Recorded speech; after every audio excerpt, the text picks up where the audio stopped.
Thanks for watching. I'm Shakil 5858. I am Amir Budnam. Now the news from the world channels. 700 GMT, March 8, 2024. Extremism in Britain due to Gaza war. No result of Gaza ceasefire. Murders in Canada. Sweden joined the NATO. Airdrop of food in Gaza. Texas wildfire. Solo sailing around the world. State of Union address by Mr. Biden. Hackers attack on medical data. Ban on TikTok. I am thankful to all news resources. Now the news in detail.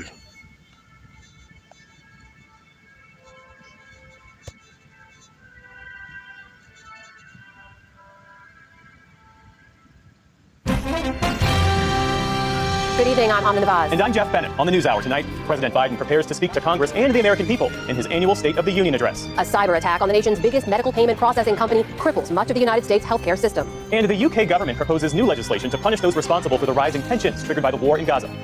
I haven't seen such open hostility towards categories of individuals as I have since the 7th of October. That willingness, almost a brazenness, to go out the streets.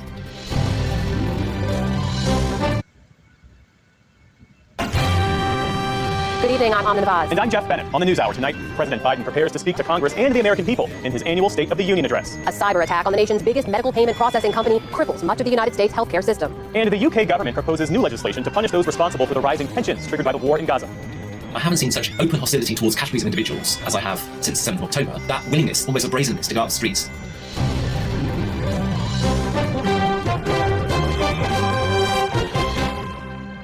Major funding for the PBS NewsHour has been provided by...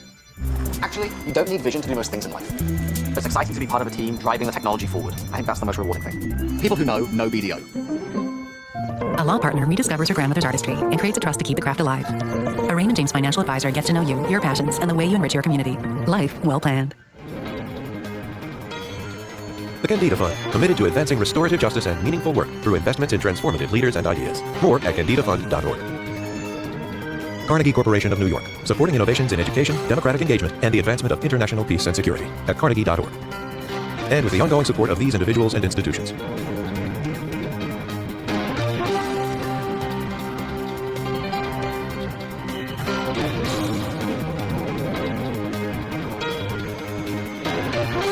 This program was made possible by the Corporation for Public Broadcasting and by contributions to your PBS station from viewers like you. Thank you. Welcome to the NewsHour. Tonight, President Biden will address Congress and millions of Americans in his third State of the Union and the last of his current term. It's a high-stakes moment for the president as he continues his 2024 re-election campaign. And the speech will give him the chance to reach voters and convince them to give him a second term in the White House. Joining us to explain what we can expect are the NewsHour's Lisa Desjardins and Laura Barone-Lopez. So Lisa, or rather Laura, we'll start with you. What new proposals and announcements can we expect from the president tonight? Thanks, Jeff. President Biden is expected to announce that the U.S. military is going to establish an emergency port on the coast of... Thank you. Well, as Lisa and Laura reported, the stakes are high, not just for President Biden, but for Republicans, too, in this pivotal election year. When John Thune of South Dakota first won his Senate seat 20 years ago, he made history by defeating a party's Senate leader for the first time in over 50 years. Today, he is a candidate to replace Mitch McConnell as the Senate's top Republican. I spoke with Senator Thune moments ago. Senator Thune, welcome back to the NewsHour. How are you? Thanks, Amna. Good. Nice to be with you. Thank you so much for joining us. It's fair to say now your party essentially has a presumptive nominee in former President Trump after Super Tuesday. You have endorsed him, as have many others in leadership. I should point out you were among those criticizing him after his second impeachment when you said what he did, quote, to undermine faith in our election system and disrupt the peaceful transfer of power is inexcusable. So why support him today if what he did then was inexcusable? Well, look, I said what I said then, and I'm not going to relitigate it, but I think what we have in front of us now is a very clear choice. And the voters... And we'll have more live coverage of the State of the Union online and later tonight, beginning at 9 p.m. Eastern, right here on PBS.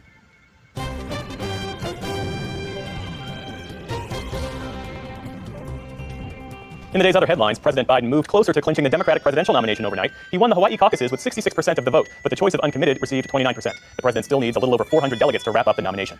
A move to bar access to TikTok headed to the House floor today after a strong show of support in committee. The vote was 50-0 to make the Chinese firm ByteDance sell off the video sharing app or see it banned. The bill also allows for denying access to a foreign-owned app that is deemed a danger to national security. TikTok denies that it poses any danger to U.S. users. In the Middle East, ceasefire talks in Cairo are now on hold with little chance of a deal before the Muslim holy month of Ramadan starts. Hamas blamed Israel today for refusing to accept a permanent ceasefire and withdrawal from Gaza. But Israeli Prime Minister Benjamin Netanyahu told a military graduation ceremony today that the offensive will not stop. Today I want to tell you in clear words, the IDF will continue to operate against all Hamas battalions all over the Gaza Strip, and this includes Rafah, the last stronghold of Hamas. Whoever tells us not to operate in Rafah tells us to lose the war, and that will not happen. Meantime, Jordan, the U.S., and other countries airdropped more humanitarian supplies into northern Gaza, but relief workers said it's still only a fraction of what's actually needed. Sweden officially became the 32nd member of NATO today. The Swedes and Finland moved to join the alliance after Russia invaded Ukraine. Today, the Swedish Prime Minister handed over final documents to Secretary of State Antony Blinken in Washington. The papers were officially deposited into a special vault. Here at home, a jury in Michigan heard opening statements in the involuntary manslaughter trial of James Crumbley. His teenage son killed 4 high school classmates in 2021. Today, the father listened as prosecutors noted he bought the handgun used in the shootings. The defense argued he had no way of knowing his son's intent. James Crumbley bought that gun that his son used to kill as a gift for his son 4 days before the attack. James Crumbley failed to secure that gun in a way to prevent his son from accessing it. The prosecution alleges that James Crumbley had knowledge that his son could and would hurt other people, and that he failed to protect those people, that he failed to take steps to protect others. And ladies and gentlemen, that simply is not true. The shooter's mother, Jennifer Crumbley, was found guilty of the same charges last month. Xcel Energy acknowledged today that its equipment apparently ignited a giant wildfire in the Texas Panhandle, but the utility also disputed any claim of negligence. Authorities are still investigating the cause of the blaze that's become the largest in state history. It burned nearly 1,700 square miles and hundreds of buildings, but is now nearly half contained. And on Wall Street, stocks rallied as Federal Reserve Chair Jerome Powell said the central bank is not far from cutting interest rates. The Dow Jones Industrial Average gained 130 points to close at 38,791. The Nasdaq rose 241 points. The S&P 500 added 52. And 29-year-old sailor Cole Brower has become the first American woman to complete a solo race around the world. She stood on her 40-foot-long sailboat gliding into a Spanish port early today after setting sail from the same spot 130 days ago. Once on land, the champagne flowed as she celebrated. Congratulations to her. Still to come on the NewsHour, the Biden administration's efforts to restore America's global influence after Trump left office, and the challenges that tribal communities face accessing the internet. This is the PBF NewsHour from WETA Studios in Washington and in the West from the Walter Cronkite School of Journalism at Arizona State University. A cyber attack on a little-known healthcare company last month has caused major trouble and serious financial consequences for hospitals, doctors, and patients around the country. Stephanie Tsai looks at the impact and the efforts to solve these problems. The American Hospital Association has described the hack as, quote, the most serious cyber attack in history. On the private sector right now to try and solve before the federal government steps in more. Dan Diamond with the Washington Post. Dan, thanks so much for your reporting. Thank you, Stephanie.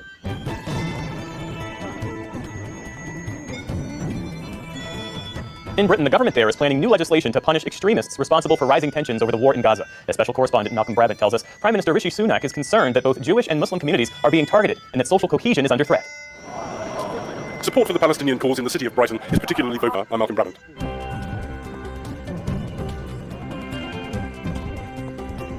The foreign policy focus of President Biden's State of the Union address tonight will be on Israel and Ukraine, and he'll present himself as a steady steward of American interest around the world, drawing a contrast between his approach and former President Trump's. A new book examines how President Biden's foreign policies break but sometimes embrace his predecessors. Here's Nick Schifrin with more. When Joe Biden became president, he proudly declared America is back. He and his administration believe in Trump. Thank you very much. Thanks for having me.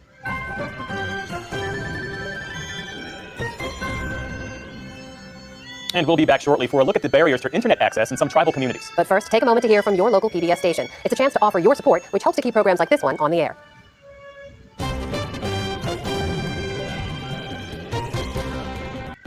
For those of you staying with us, growth in the global art market is spawning some new investors. Economics correspondent Paul Salman takes a look at the prudence of investing in art in this encore report for our Arts and Culture series, Canvas.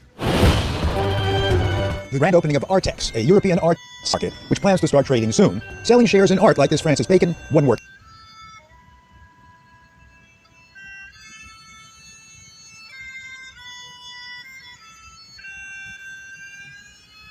Not will it continue to have value over time. And thus, for the investment value of art we've learned to prize, from Leonardo and Rembrandt to Israel's Van Gogh and Picasso, Bacon, Warhol, Kusama, a bored ape, time will tell. If we fickle mortals will continue valuing them as we do today. For the PBS NewsHour, Paul Salman, mostly in New York.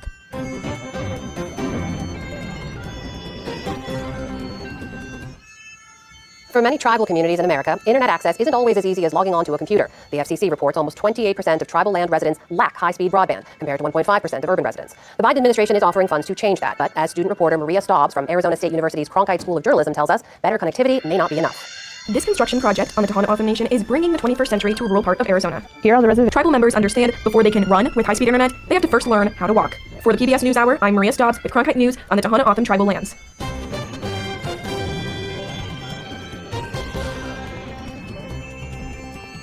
And don't forget to join us later tonight for our live coverage of President Biden's State of the Union address. We'll have full coverage of the president's speech as well as analysis from our correspondents and our expert panel. That starts at 9 p.m. Eastern right here on PBS. And that is the NewsHour for tonight. I'm Amna Nabaz. And I'm Jeff Bennett. We hope we'll see you later this evening.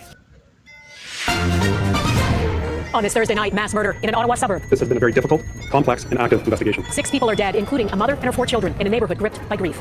A frank admission from Canada's defense minister. It's a death spiral for the Canadian Armed Forces. The military plagued by recruiting problems. Bracing for a drought, Western Canada's worries for spring. And branching out in space. Just incredible. Could wooden satellites be the answer to space junk? Global National with Donna Friesen. Good evening and thanks for joining us. Police in Ottawa are investigating a terrible crime in a suburb of that city. 6 people, 5 of them members of the same family, have been killed. A warning: the details of what happened are disturbing. Tonight, neighbors are laying flowers near the home where it happened, mourning a mother and her 4 young children, aged 2 months to 7 years, who were newcomers to Canada. An adult family friend was also killed. All of them were from Sri Lanka. Their bodies were found inside a home in Barhaven, a suburb about 20 kilometers southwest of downtown Ottawa. A 19-year-old suspect is in custody. Mackenzie Gray is outside the family's home. Mackenzie. Donna, they're the worst murders in modern Ottawa history. This quiet southwestern suburb, a gruesome crime scene Thursday morning. Ottawa police slowly removing bodies from a Barhaven row house. 5 members of a Sri Lankan family killed. A 35-year-old mother, Darshini Ekanaika, along with her 4 children, aged 7, 4, 2, and just 2.5 months old. This was a senseless act of violence perpetrated on purely innocent people. The final victim, a family friend who lived in the Barhaven home, Domini Amarakun, a new immigrant to Canada, who just tweeted out yesterday how excited he was for summer, a season he won't see after 19-year-old Sri Lankan international student Febrio De Souza allegedly killed all 6 with a knife-like object. De Souza lived with the victims and has been arrested and charged with 6 counts of first-degree murder and 1 count of attempted murder for trying to kill the father and husband of the deceased family, who found his wife and kids dead. The father and husband of the victims was found at the scene and was injured.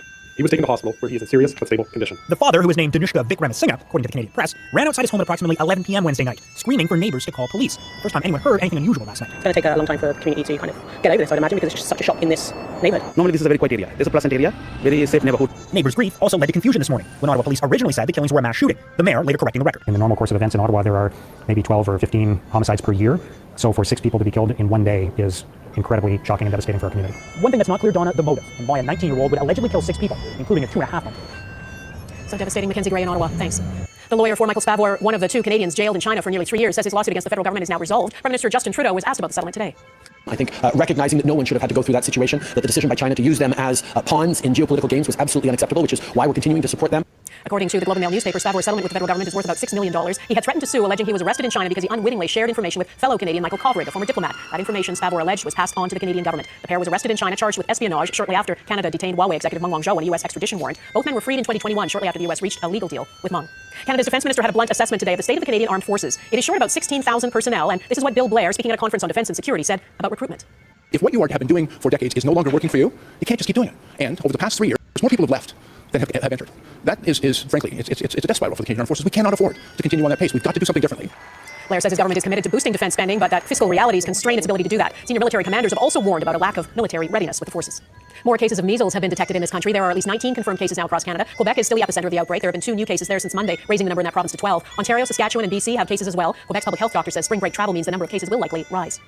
Well, snow has begun to fall in Newfoundland and Labrador and is expected to continue until Saturday, at times mixing with ice pellets and freezing rain. A severe storm also slammed into New Brunswick this morning. Heavy snow in the province's northeast caused transport trucks to veer off highways. More than 2,000 homes and businesses have lost power in the region. The storm is now moving south with snowfall warnings issued for Moncton and southeastern New Brunswick.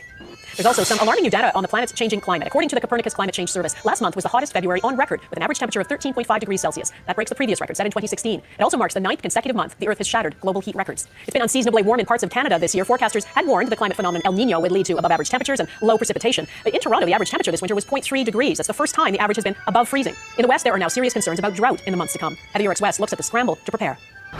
When forests are dry, they burn. This was last summer. This year, with spring still weeks away, northern BC is already seeing new blazes. It is unreasonably warm and dry, so it's not too surprising to have some ignitions already in that area. The drought outlook remains very serious across the West. This was the situation at the end of January. And while recent snowfall has brought some relief in the south, in the north, the drought has actually become worse. As Canadians, we've asked a lot of our fresh water, and we've never worried about not having enough in the past. But we are going to have to worry about that in the future. Calgary residents who saw water restrictions imposed for the very first time last summer have been warned there will be more to come. We're signaling to Calgarians and businesses to be prepared for outdoor water restrictions earlier this year and for longer periods of time than they experienced last year. Facing the very real possibility there won't be enough water to go around, across Alberta, water license holders are in the midst of negotiating agreements on how to share, as hydroelectric power producers deal with low reservoir levels because of the lack of snow. If the water doesn't exist behind the dams, then we are not able to produce power.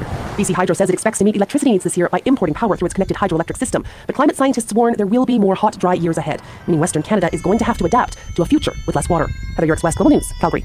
Sweden is now the 32nd member of the North Atlantic Treaty Organization, the military alliance known as NATO. It is a landmark moment. Sweden has historically been a neutral country, but when Russia launched its full-scale invasion of Ukraine, Sweden applied to join the military alliance. It's taken nearly 2 years for every other NATO member country to ratify Sweden joining. Finland joined last year, and this cements NATO's control of the Nordic region while adding surveillance capabilities near Russia's northern border. NATO is expected to be one of the topics U.S. President Joe Biden mentions tonight in his State of the Union address. It's not an official election speech, but with a captive audience of Americans watching, it's widely viewed as a primetime chance for Biden to make his case for why voters should trust him over Donald Trump. Jackson Prosco has a preview of what's expected and why it matters. Jackson. Hi, Donna. Tonight's speech is expected to be a preview of President Biden's general election pitch to voters. It's expected he will focus on many of the stark choices Americans face. Guests in the audience include the first American conceived through in vitro fertilization just weeks after Alabama's Supreme Court effectively outlawed the practice, along with a woman who had to flee her own state to receive an abortion. The Prime Minister of Sweden is also attending on his first day as a NATO member. Expect President Biden to focus on the need to defend the alliance and arm Ukraine at a time when Republicans are blocking military aid. Biden is also expected to call out Republicans for their failure to work with him on a deal for the southern border, and he will call attention to the very real risks American democracy faces, though he's unlikely to mention his rival Donald Trump by name. The most consequential announcement expected tonight has to do with the Israel-Gaza conflict. Biden is going to order the U.S. military to build a temporary port off the Gaza coast to help increase the amount of aid that's flowing in. He has seen significant pushback from Democrats for his unconditional support for Israel and the growing humanitarian crisis. One of the biggest challenges the president faces, though, is in selling his successes to voters. By any measure, the U.S. economy is roaring, but Americans simply don't feel that in their pocketbooks thanks to inflation. Democrats have been encouraging the president to be more aggressive in his delivery tonight. Perhaps another preview of what the next 8 months of campaigning will look like. All right, Jackson in Washington, thanks. More than a week ago, President Biden had said he thought a ceasefire between Hamas and Israel was imminent, but hopes of that diminished today. Hamas says its delegation has left Cairo, where Egyptian and Qatari mediators were trying to broker a deal. Hamas is accusing Israel of thwarting the potential deal by refusing demands to withdraw Israeli forces and guarantee the safety of displaced Palestinians. Talks are expected to resume next week, but that's no help to the people of Gaza, whose plight grows more dire every day. Israeli Prime Minister Benjamin Netanyahu is vowed to push on with his offensive against Hamas, saying today he will not give in to growing international pressure. In front of a military graduation ceremony, Netanyahu said Israeli forces would continue to push south, including into the city of Rafah, where about 1.5 million people are estimated to be taking refuge. Coming up, what a brain scan found in the mind of a killer.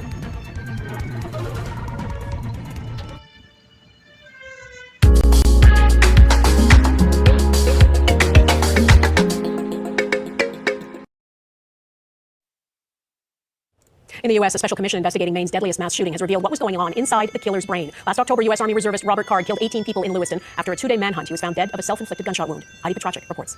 It's not only bizarre, but possibly perhaps a mental health concerns. U.S. Army reservists who served with Robert Card testified they warned commanding officers about his erratic behavior months before the killings, yet superiors waited to act. Did you take any action during this June 2nd through July 15th time period with respect to Sergeant Card? October 25th, Card shot and killed 18 people and wounded 13 others in Lewiston. After a 48-hour manhunt, the 40-year-old was found dead by suicide. My simple hope is for the truth to come out and for there to be some changes. Card's family had told police and the military he was hearing voices and making threats. Body cam footage shows New York State Police questioning him last July after fellow reservists called him in following an altercation. Police let him go. What was it that caused the issue last night? They keep saying behind my back, I confront them, and they pretend like I'm here instead. Okay. A local mass shooting researcher says the warning signs all pointed to potential violence. One of the changes that some of us in the research world are hoping to make is to not have that erring on the side of protecting the individual, but rather protecting society. Card was a hand grenade training instructor in the Army Reserve. Wednesday, his family released results of expert analysis on his brain tissue. It found significant evidence of traumatic brain injuries. Dr. Ann McKee writes, while I cannot say with certainty that these pathological findings underlie Mr. Card's behavioral changes, brain injury likely played a role in his symptoms. Card's family acknowledged that information doesn't excuse the suffering he caused. Families of victims and those who survived say the system failed them by failing to take away Card's guns. Heidi Petracek, Global News, Halifax. Still ahead, the federal conservatives try to diversify their caucus. The federal conservatives are riding high after winning an Ontario by-election this week. Jamil Javani is the first black man to be elected a federal MP in the modern Conservative Party. It is a step towards diversifying the Tory caucus, but as our chief political correspondent David Aiken reports, the party has a long way to go. Jamil Javani is the next MP from Durham, and the first ever black man to win as a Conservative in the 20-year history of the party. Javani, though, is the third visible minority Conservative candidate to win since Pierre Poilievre became party leader. Our Pancana won a by-election last year. It's a very, very positive thing to see because our party is a big blue tent. We always talk about that. And most people share the same values as us, same values of faith, family, and freedom. And the party has already nominated more visible minority, Indigenous, and female candidates as it tries to diversify a caucus where 86 of 117 MPs are white men. It's important for Canadians to know that they have a place in the Conservative Party. Pierre Poilievre has been saying that very openly to Canadians that you have a place in our party, and we're here to listen. It has not always been that way. In the 2015 election, for example, the party alienated many cultural groups with a plan for a, quote, barbaric cultural practices tip line, and a promise to revoke the citizenship of those convicted of terrorism. Trudeau's famous line, a Canadian is a Canadian is a Canadian. Well, it's actually not that simple, but it serves as a very effective political point. Since then, Conservatives have refocused, trying to keep pace with their rivals. All parties have increased the number of visible minority candidates, women candidates, and that's sort of a general trend. If you want to be a governing party and form a winning coalition, it has to include people of all different backgrounds and parts of the country. That includes new Canadians and second and third generation Canadians. Kenny was the original architect of the Federal Conservatives Cultural Outreach Program. For a long time, the Conservative Party had forgotten to just show up with many new Canadian communities. As we changed that in the Harper years. Now, the Conservatives have a long way to go before the caucus mirrors the demographic diversity of the country. In fact, if the caucus was representative, there would be 30 Conservative MPs who identify as visible minorities. But even with the arrival of Durham's Jamil Javani, there are just 8. Donna. Okay, David Aiken in Ottawa. Thanks, David. Just for Last Toronto, which was set to take place in September, has now been cancelled. 2 days ago, it was announced the festival's Montreal edition, one of the biggest in the world, would also not be happening this summer. The company that runs both cities' festivals is filing for bankruptcy protection and reportedly owes more than $20 million to creditors. In a statement, it said it hopes to have both events resume in 2025. Environmentally friendly experiment next, why Japanese scientists have built a satellite from wood.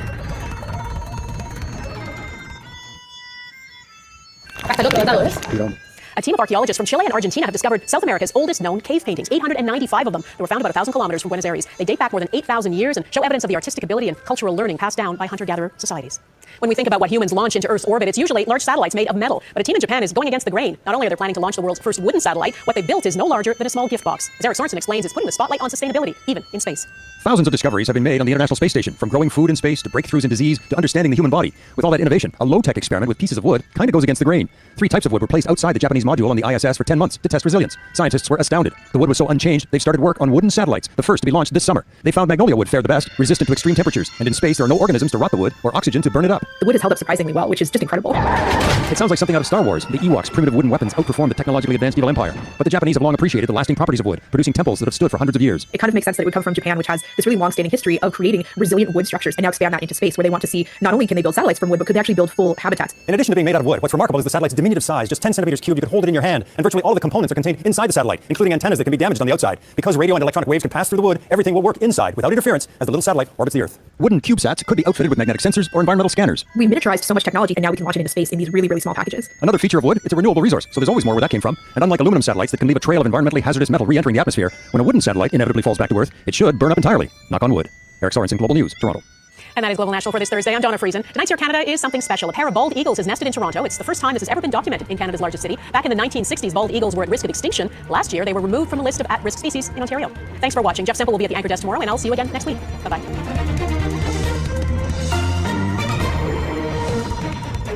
Now, democracynow.org, The War and Peace Report. I'm Amy Goodman. A Gaza ceasefire before the start of Ramadan appears increasingly unlikely after Hamas delegates left Cairo talks without an agreement after accusing Israel of thwarting efforts put forward by mediators. Hamas says negotiations will nonetheless continue. Israel reportedly boycotted the recent talks. The official death toll in Gaza has topped 30,800 in the 5 months since Israel's assault began. At least another 72,000 Palestinians have been wounded. The group Refugees International is warning Israel's persistent blocking of humanitarian aid into Gaza has created apocalyptic conditions inside the besieged territory. At least 20 Gazans have starved to death, the youngest victim a day old. As a number of countries have started conducting airdrops into Gaza, the World Food Program cautioned, airdrops are a last resort and will not avert famine, they said. This is a soup kitchen volunteer in Rafah. Our hearts are being squeezed when a child comes over and says, I want to have rice and chicken. We are unable to provide rice, let alone chicken, in the light of the war that we are experiencing. This is not only a war on civilians, it is a war on food, on starvation. People here in the Gaza Strip cannot find bread to eat. South Africa has requested the International Court of Justice take additional emergency measures in Gaza, including ordering a ceasefire. South Africa brought the genocide case against Israel at the ICJ. It said, quote, the threat of all-out famine has now materialized. The court needs to act now to stop the imminent tragedy, unquote. Canada says it will resume funding to UNRWA after it halted support for the UN agency in January following Israeli claims 12 UNRWA staff were involved in the October 7th attacks. 16 countries suspended their funding for the agency, bringing it close to collapse amidst the spiraling humanitarian disaster in Gaza. Meanwhile, a new investigation by the Washington Post reveals the Biden administration has quietly approved over 100 weapon sales to Israel, while publicly calling for restraint and decrying the mounting civilian death toll. We'll have more on that story later in the broadcast. U.S. military officials said Wednesday a Houthi missile attack on a commercial ship in the Gulf of Aden killed at least 3 people. It's the first known deaths as a result of the Houthi campaign against Israel and U.S.-linked vessels. The ship that was attacked appears to have been Barbados-flagged, Greece-operated, and Liberia-owned. U.S. and U.K. forces have launched multiple attacks inside Yemen since the Houthi strike started in protest of Israel's war on Gaza. Here in New York, a delegation of Palestinian Americans who've lost relatives to Israeli attacks in Gaza joined UN Palestinian envoy Riyad Mansour at a UN Security Council press conference Wednesday. This is Dr. Rula El-Farah, who lost over 150 family members since October 7th. In December, one of our family members, Sabri al-Farah, was murdered in his home by an Israeli airstrike with his 9 young children. His unfortunate wife survived. She was 8 months pregnant. She was displaced to an evacuation camp where she gave birth to her baby boy 1 month later in January. Her child, her newborn infant, died 20 days later from the cold and the harsh conditions in the camps. Every minute signifies the loss of a life, the starvation of a child. And so we need an immediate and permanent, not temporary, permanent ceasefire now. In Washington, D.C., activists have set up a protest in front of the Israeli embassy. Israeli-American activist Miko Peled says the protest has disrupted embassy business and is calling on more people to join the action until the embassy is forced to shut down. Palestinian flags have clearly taken over the other flag that's being flown here. The flag of hope is clearly taken over the flag of hate and apartheid. This is the apartheid embassy. And look at all this. It's brilliant, as far as the eye can see. Miko Peled is the son of a famous Israeli general. In Austin, Texas, at least 5 musical acts have pulled out of the upcoming South by Southwest Festival over its ties to the U.S. military and military contractors, including RTX Corporation, formerly known as Raytheon. RTX supplies weapons to Israel.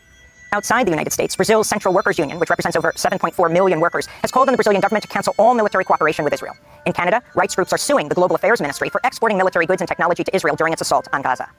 In Ukraine, a Russian attack on the port city of Odessa killed at least 5 people, according to the Ukrainian Navy. The strike came as President Volodymyr Zelensky was taking the Greek Prime Minister, Kyriakos Mitsotakis, on a tour of the war-ravaged city, where 12 people, including children, were killed in a drone attack last week. The Greek Prime Minister spoke after Wednesday's attack, which the 2 leaders heard as they were getting into their cars following the tour. And I think this is one more reason why all European leaders should come to Ukraine, because it is one thing to see, to hear the description from the mass media or from President Zelensky, with whom we regularly communicate, and it is completely different to experience the war firsthand. In Russia, Yulia Navalnaya, the widow of the late opposition leader Alexei Navalny, is urging voters to protest President Vladimir Putin at the polls in the March 17th election. We need to use the election day to show that we exist and there are many of us. We are real, we are alive, we exist and we are against Putin. We need to come to the polling station in the same day and time, noon of March 17. It is up to you to choose what to do next. You can vote for any candidate but Putin. You can spoil the ballot. You can write on it in big letters, Navalny. The Miami Herald is reporting the Biden administration is pressuring Haiti's unelected Prime Minister Ariel Henry to resign amidst an armed uprising against his rule. According to a U.S. document obtained by the Miami Herald, the Biden administration's proposed Henry to, quote, step down in the near future. The State Department pushed back on the report, but the UN Ambassador Linda Thomas-Greenfield confirmed the U.S. has asked Henry to form a transitional council that would involve the appointment of a new Prime Minister. Over the past 3 years, the U.S. has been a key backer of Henry, who's deeply unpopular in Haiti. Last week, Ariel Henry visited Kenya to discuss a plan to send 1,000 international Kenyan police officers to Haiti. Henry is now in Puerto Rico, unable to safely return home. Nikki Haley suspended her presidential campaign Wednesday after losing all but Vermont to Donald Trump on Super Tuesday. Haley declined to endorse Trump or any other candidate as she announced the end of her campaign. In all likelihood, Donald Trump will be the Republican nominee when our party convention meets in July. I congratulate him and wish him well. It is now up to Donald Trump to earn the votes of those in our party and beyond it who did not support him. And I hope he does that. President Biden made a pitch to Haley's supporters saying, quote, I know there's a lot we won't agree on, but on the fundamental issues of preserving American democracy, on standing up for the rule of law, on treating each other with decency, dignity, and respect, on preserving NATO and standing up to America's adversaries, I hope and believe we can find common ground, Biden said. On Capitol Hill, Senate Republican leader Mitch McConnell, who's leaving his leadership post in November, endorsed Donald Trump. In 2021, McConnell said Trump was morally and practically responsible for the January 6th insurrection and called Trump's actions a, quote, disgraceful dereliction of duty. In more related news, the Supreme Court has set April 25th as the date to hear arguments over whether Trump's immune from criminal prosecution for trying to overturn his 2020 election loss. President Biden will deliver his State of the Union address tonight before a joint session of Congress. Biden's expected to call for increasing taxes on billionaires and corporations. First Lady Dr. Jill Biden's guests include United Auto Workers President Sean Fain and the Prime Minister of Sweden. Numerous lawmakers are inviting relatives of hostages held in Gaza. Congressmember Cori Bush is bringing Dr. Intimas Lama, a Palestinian dentist and graduate student from St. Louis University, who's lost 35 relatives in Israel's assault on Gaza. Republican Congressmember Thomas Massie has invited the brother of Julian Assange, the imprisoned WikiLeaks editor, who's facing U.S. extradition, and if found guilty in a U.S. court, 175 years in jail he could have to serve. Senator Tim Kaine is bringing Elizabeth Carr, the first woman born by IVF in the United States. And Republican House Speaker Mike Johnson has invited the parents of Evan Gershkovich, the Wall Street Journal reporter imprisoned in Russia. Alabama Republican Governor Kay Ivey signed into law a bill protecting in vitro fertilization clinics and doctors from lawsuits and prosecution. Lawmakers scrambled to pass the legislation after Alabama's Supreme Court ruled last month frozen embryos have the same rights as children, sending shockwaves through the medical community. At least 3 clinics suspended treatments in Alabama in response to the ruling. 2 of those said they will now resume treatment. Reproductive rights advocates cautioned the new law does not fully resolve the issue as it does not address whether a frozen embryo can be considered a child. To see our segments on IVF, go to democracynow.org. France became the first country in the world to enshrine the right to abortion in its constitution. Following the 780 to 72 vote, the Eiffel Tower was lit up with the phrase, my body, my choice. Abortion has been legal in France since 1975, but lawmakers decided to take the additional step in direct response to the U.S. Supreme Court overturning Roe v. Wade in 2022. This is leftist lawmaker Mathilde Panot. We are celebrating a historic victory. Our vote is a promise made to the future. Never will our children, our grandchildren, our great-grandchildren have to relive the torment that has preceded them. Our vote is also a promise to all women around the world who are fighting for the right to have control over their bodies. In Argentina, in the United States, in Andorra, in Italy, in Hungary, in Poland. Like an echo, today's vote tells them that their fight is ours and that this victory is theirs. New York Governor Kathy Hochul has announced a plan to deploy 1,000 members of the National Guard and state police to patrol New York City subway stations and to check bags of passengers. New York Civil Liberties Union head Donna Lieberman condemned the plan, saying, quote, these heavy-handed approaches will, like stop and frisk, be used to accost and profile black and brown New Yorkers, ripping a page straight out of the Giuliani playbook. Today's announcement fails to address long-standing problems of homelessness, poverty, or access to mental health care, Lieberman said. And in New Mexico, a jury found Hannah Gutierrez-Reed, the weapons handler on the film Rust, guilty of involuntary manslaughter for the 2022 killing of cinematographer Helena Hutchins by a loaded prop gun. Jurors agreed that Gutierrez-Reed, whose father is a prominent armorer in Hollywood, displayed, quote, willful disregard for the safety of others, unquote. She faces up to 18 months in prison. Alec Baldwin, who fired the gun during a rehearsal, is the star and producer of Rust. He'll face his own manslaughter trial in July. And those are some of the headlines. This is Democracy Now!, democracynow.org, The War and Peace Report. I'm Amy Goodman. And I'm Amin Sheikh. Welcome to our listeners. Thank you for watching and privilege of your time. This is Amir Shakil 5858. I am Amir Goodman. Have a good life.